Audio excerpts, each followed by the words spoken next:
Thank you. Mheshimiwa Bosire and your family. The Right Honorable Prime Minister, Governor Nyaribo, Governor Ngwae, Governor Nyang'yong, all the senators, members of parliament, and all the MCAs na wananchi wa Nyamira. Yangu kwa kawaida ni machache, lakini ukichokosa mzee kidogo kutoka mahali ameketi, ataongeza mawili matatu juu yake. Kwa leo nimekuja kusema pole sana. I've had an occasion to discuss with you as a family, and I listened very carefully when you were giving your eulogy here and your children. I could perceive and see the pain you are going through, and you are almost telling us that there is a gap that has been created in your life. You even went to an extent of telling us that you are in a very strange situation. What I picked from that message, our first duty and responsibility is to try and bring you up from a strange situation to a normal situation. That's why when Mama Jane slept, she was a very staunch Christian. And you remember, I did mention, and thank you, Pastor, for that opportunity you gave us. I did mention that she did her part as a Christian. She has now gone to sleep. And I told you, Psalms 116, verse 15, says, precious in the eyes of the Lord is the death of his faithful servants. She's been a faithful servant to the Lord. She's gone to sleep. I think precious in English terminology, and you're very good in English, is something that has no value. You cannot assign a value to it. That's what your wife was. And you've stood here as a testament to the public that you need that comfort. You said you don't know from where. But I also know, because we must come and encourage you.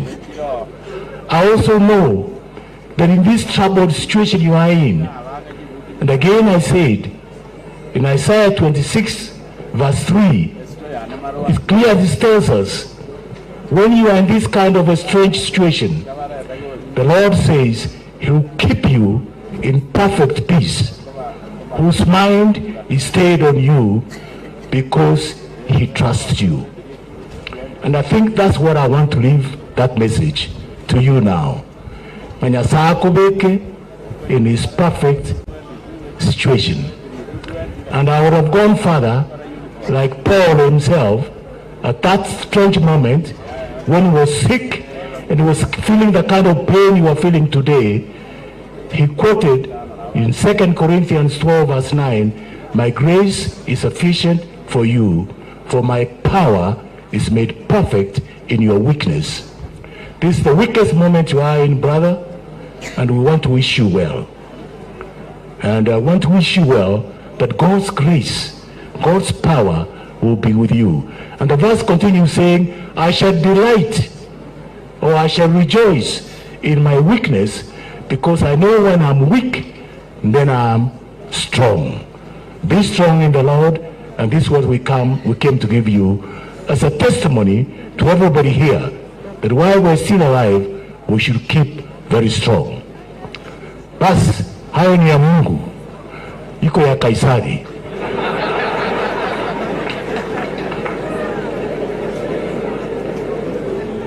Montegerere ngora sana. Montegerengora sana.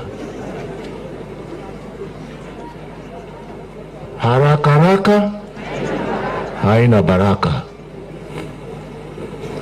Nimesikia maneno inapita juu tu, inatambaa kila mahali. Na kumbuka, huwezi kuharibu mahali unatoka. Lazima ukijonga boma yako, usiharibu boma yako mahali unatoka. Bosire, you have been a faithful member of ODM party. You have been a very strong pillar. And the Right Honorable Prime Minister, I want to thank you for standing with Bosire. Hii kitu nimesikia eke Bosire ngakwa nga bottom up tima itingida kwane. Eke aronda era abiri eke ntukyo soku. This thing they call bottom up is very basic. We're talking about empowering people at the grassroots to come up. And if you know, just in case you've forgotten, the first minister for Juakali, technical training and applied technology, yours truly, Professor Sam Ongeri, 1988. So there's nothing new you are telling us today here. There's nothing new about this bottom-up approach. What you should be telling us, 2007, when there was a coalition government, this was strengthened by vocational and technical training and applied technology. We increased the skills of people. We should therefore be now empowering them to grow further and further and create micro enterprises and small enterprises. So don't come here and try and tell us that, oh, we have a new economic policy, which was started in 1988. We have been refining it. We have brought it up the level where it is. And the BBI was trying to even refine it further by increasing the resources to 35% of the county.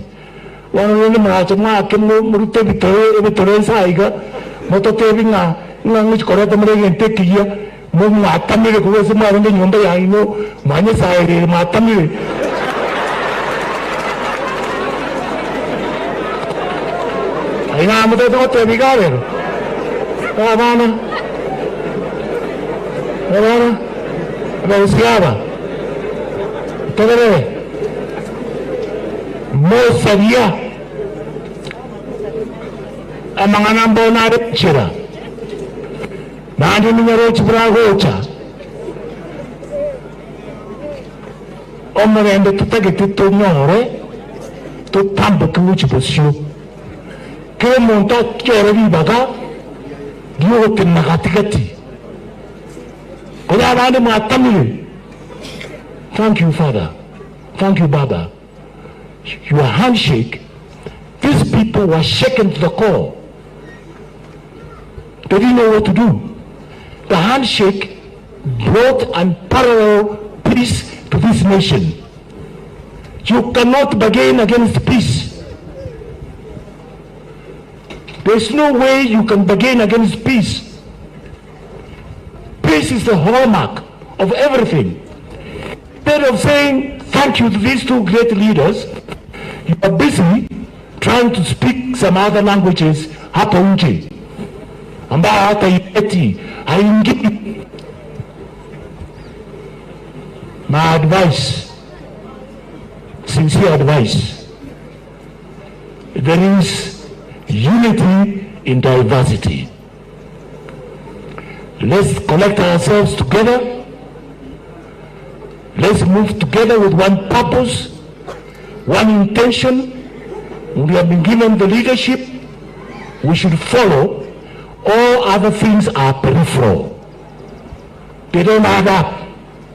Let's follow the path which has been charted out by our top two leaders, and I'm sure we shall be able to achieve the lasting peace.